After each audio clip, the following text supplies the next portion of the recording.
Енді буынаяқтыларға келейік. Буынаяқтыларда қан жүйесі ашық, бағана айтқандай, жүректері қуыстарға бөлінбеген, бұларда қуыс жоқ. Құрылысы атқаратын қызметтері бірдей, оларды жүрекше және қарынша деп атамайды, яғни қуыстарға бөлінбеген, бірақ сондай қызметтері бар. Жәндіктерде қан, оттек және көмір қышқыл газын мүлде тасымалдамайды. Бұл өте маңызды. Яғни біздерде, адамдарда біздің қанымыз оттек пен көмір қышқыл газын тасымалдаса, жәндіктерде ондай жоқ.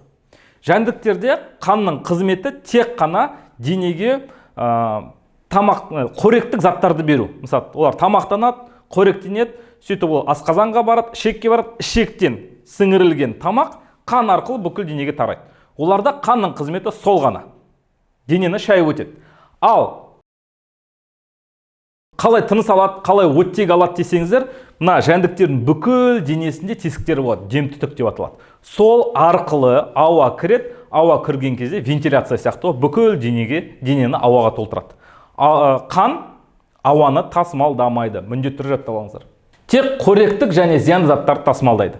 Яғни, бағана айтқандай, қан қоректік зиянды заттар тасымалдайды, оттегіні газы тасымалдамайды.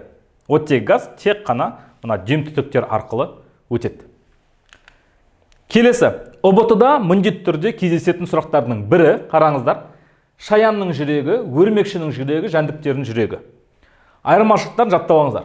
Шаянның жүрегі бас көкірегінде орналасқан 5 бұрышты қапшық деп аталады.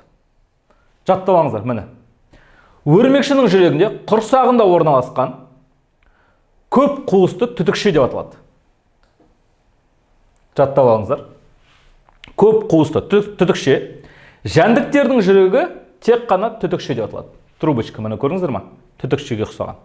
Яғни айырмашылық осыда. ұбт-да кездеседі. Мысалы, шаянның жүрегі варианттар келеді. 5 бұрышты қапшық, көп қуысты түтікше тәрізді, 2 қуысты деген варианттар болуы мүмкін. Соның ішінен 5 бұрышты қапшық деген таңдайсыздар.